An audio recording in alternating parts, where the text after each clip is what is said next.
Hi everyone, and welcome to another simple question with a complicated answer. How can non-league football tackle the winter energy crisis? For me, it's not quite as simple as play the games early so they finish before it gets dark. There's a number of obstacles standing in the way of clubs from the National League right down to step 6, and these are issues that can't be ignored and ones in which the clubs may need extra financial support. At steps 5 and 6, you can probably get away with games starting between 1 and 2 p.m. But further up leagues you go, the more complicated finding a suitable kick-off time becomes. In the Northern Premier League Premier Division, which is step 3, for example, you have Morpeth Town and Stafford Rangers in the same division, which is a 414-mile round trip. Whether or not these two are actually playing each other in the winter months, I don't know. I'm just using it as an example to the point I'm about to make, which is that you'd simply have to make it a kick-off time that allows the away team and the supporters sufficient time to travel out in good time.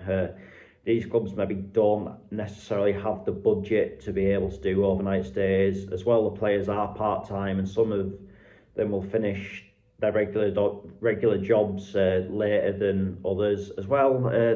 In these times, people may be more reluctant to do overnight stays. When I say people, I mean sort of the supporters and things like that. They'll be more reluctant to do the overnight stays, and so a lot of them now will maybe just sort of bite the bullet and just do it there and back on the day. But then of course you hit National League level where you've got fixtures such as Gateshead versus Aldershot Town, which I know for a fact is being played in December.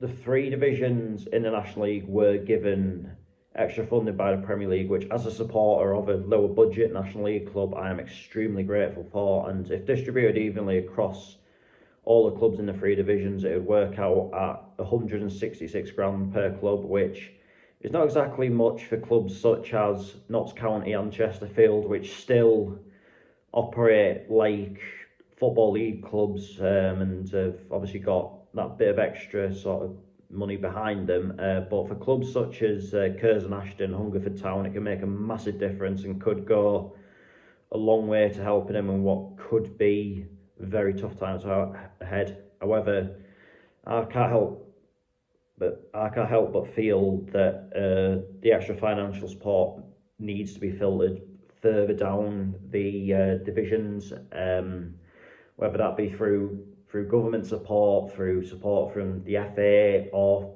through sort of whatever sort of authority. It is absolutely imperative that the futures of these clubs is protected, because these clubs are the beating heart of their community, so it is important that those communities don't have that ripped away from them.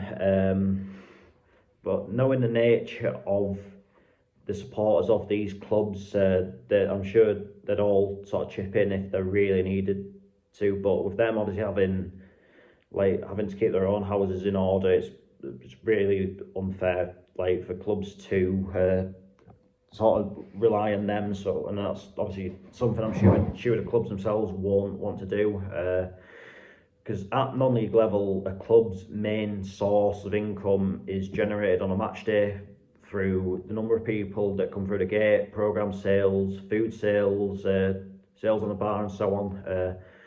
And I've found a lot of people attend these sorts of non-league games are parents of kids that have football practice and matches and so on a Saturday morning.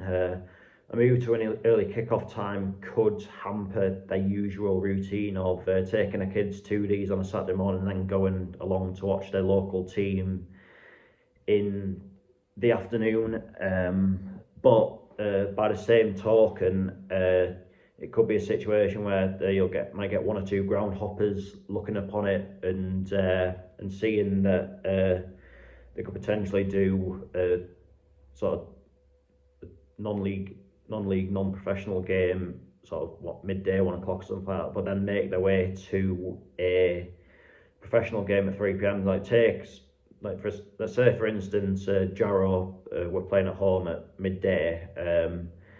That could potentially mean I could go watch them at midday, then go to the Gateshead International Stadium at 3 o'clock, but clubs I think have to sort of do this so there is a bit of sort of middle ground, if you get what I mean. I mean, yes, you could potentially appease one or two ground hoppers, but is it really worth putting like sort of supporters and people that are the sort of life and soul of your club in a bit of an awkward position? I mean, whatever happens, you can't please anyone. Of course, there will have to be some games played in midweek, therefore under the lights, but it's not quite as simple as that's the end of the game, turn the floodlights off. The bottom line is the clubs do have a duty of safety to everyone there.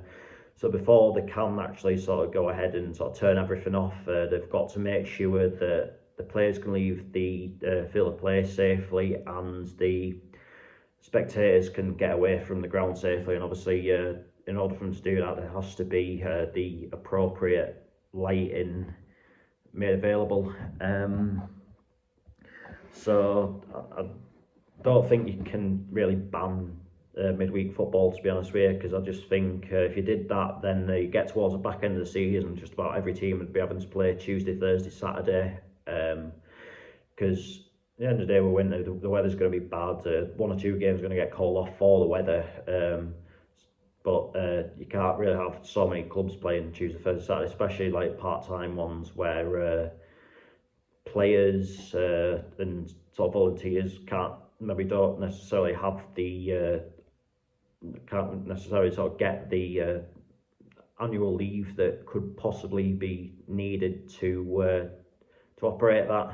I mean, for me, if both clubs agree to it, then I think a kickoff time should be allowed to be changed. Like a game like, I don't know, Guilsborough Town against Redcar Athletic doesn't really need to kick off at 3 p.m. However, Gateshead versus Aldershot and such fixtures like that are a bit more complicated as you sort of need to allow the team and the fans that sufficient sort of travel time and what have you.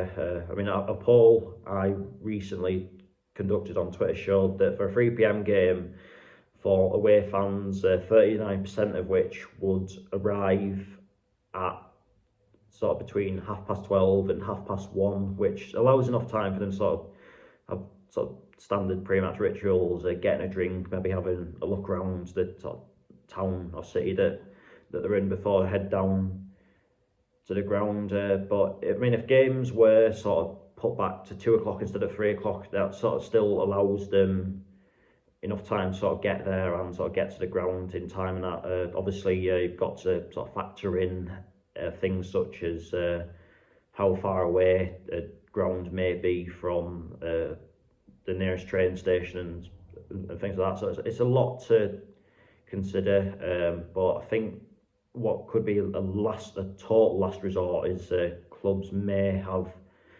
no other option but to cut other operation costs in various ways, such as maybe reducing the size of the playing squad in order to reduce their wage bill. As I said, something that it'll be a total last resort for them, but one that at this moment in time could genuinely happen. But anyway, let me know what you think. What should be done for clubs to sort of get around this energy crisis a bit easier? Could the government or the FA or offer a bit more financial support? Could the Premier League sort of filter it down a bit further than just the National League, the National League North and National League South? Let me know. But that is that, and I'll be back tomorrow with Thornaby versus Northallerton Town. Can the long-standing curse for Northallerton on this channel finally come to an end? Join us tomorrow to find out. Until then, take care and I'll see you later.